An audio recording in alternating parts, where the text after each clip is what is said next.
Welcome back to Easy Web Tips. Before we start, let's quickly understand what guest mode is. It's a temporary profile that allows someone to use your browser without saving their history or accessing your account information.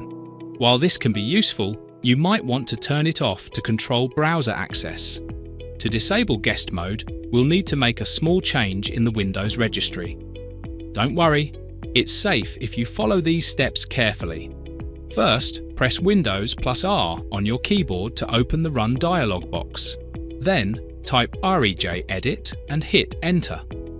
Once the registry editor is open, navigate to the following path.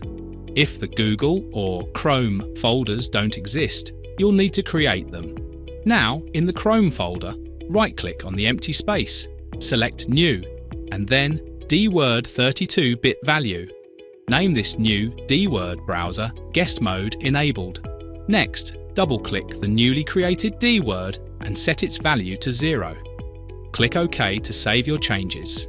This disables guest mode in Chrome. Restart your computer for the changes to take effect. After restarting, you'll notice guest mode is no longer available in Chrome. To re-enable guest mode, go back to the same place in the registry editor.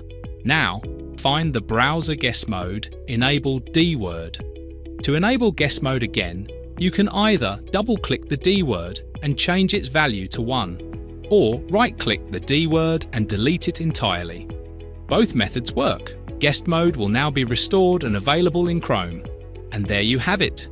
You now know how to disable and enable guest mode in Google Chrome. Whether you want to restrict browser access or bring back guest mode for temporary browsing, these steps make it easy.